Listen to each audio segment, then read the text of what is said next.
വാക്കുകൾ മനുഷ്യനെ വിധിക്കുകയും വധിക്കുകയും ചെയ്യും. ആരുടെയെങ്കിലും വിമർശനത്തെ ഭയന്ന് ലക്ഷ്യം കൈവിടരുത്. വിമർശിക്കുന്നവരുടെ അഭിപ്രായം പലപ്പോഴും ലക്ഷ്യം നേടിയാലും ഇല്ലെങ്കിലും ഒരുപോലെയായിരിക്കും.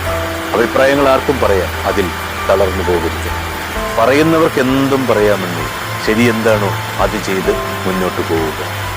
നമ്മുടെ ഭാഗം തെളിയിക്കുവാൻ സമയം പാഴാക്കരുത്.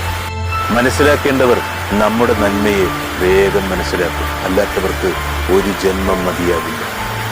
ഭൂരിപക്ഷത്തിന്റെ വാക്കിന് എപ്പോഴും വിധേയപ്പെടുന്നുവെങ്കിൽ അതൊരു തരം ഭീരുത്വമാണ്. അന്യരുടെ വാക്കുകളും ചിന്തകളും പ്രവൃത്തികളും അന്ധമായി അനുകരിക്കുന്നവർ അടിമത്തത്തിൽ ജീവിക്കുന്നവരാണ്. നമ്മുടെ മനസാക്ഷിക്കനുസരിച്ചാണ് നിലപാടെങ്കിൽ നമുക്കത് സത്യസന്ധമായിരിക്കും.